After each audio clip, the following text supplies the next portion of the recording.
With us now, Adriana McLamb, spokeswoman for the International Women's Forum, and herself a former Division I volleyball player. Nice to see you. Why do you think the school, thank you. Why do you think the school foisted this off on this team and these three captains who are, 18, 19, 20 years old, rather than dealing with it themselves?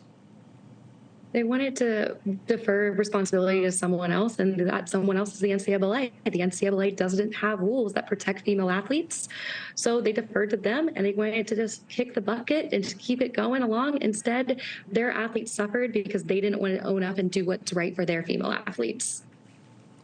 Okay, if these captains had voted to just say, no, we're not going to allow this person on the team. We don't think it's right for the team and for the locker room and for the camaraderie. And as the three captains, we say no, and the team backed them up. What do you think the school would have done then?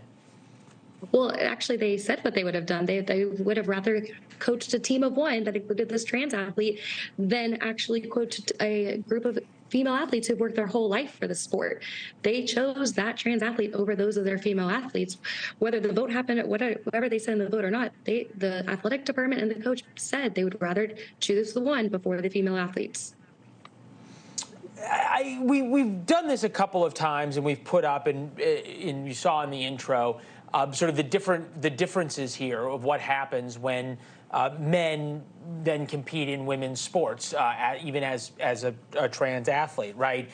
Leah Thomas went from 554th in the men's 200 to 5th in the women's 200.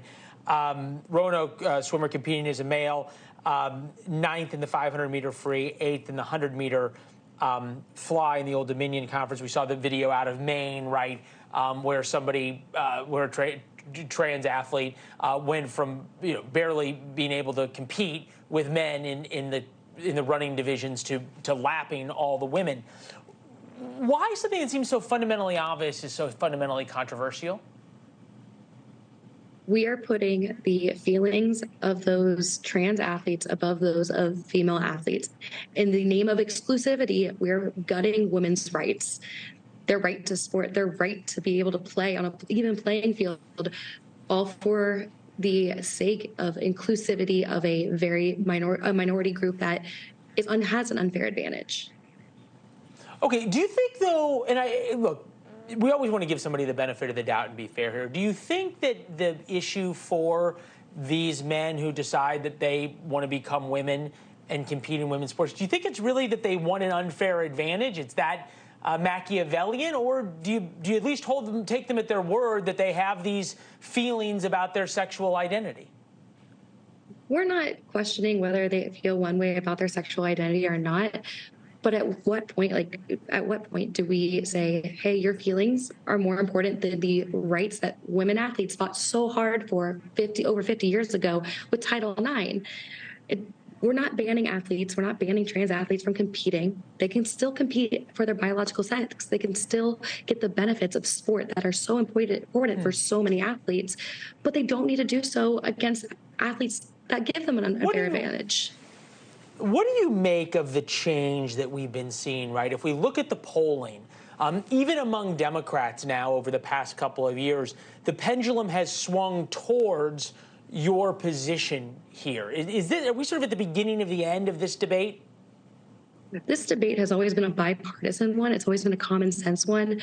We partner, IWF here, we partner with left-leaning organizations. Today, even at the Roanoke conference, we partnered with left-leaning organizations to be like, hey, this is common sense that there are biological differences between man and female, and that's why our sports are separate, and that we're going to protect female athletes because we're going to protect women at the end of the day.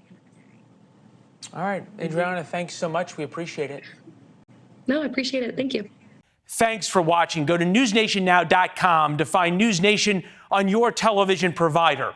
And don't forget to subscribe. Click the red button to get more of NewsNation's fact-driven, unbiased coverage.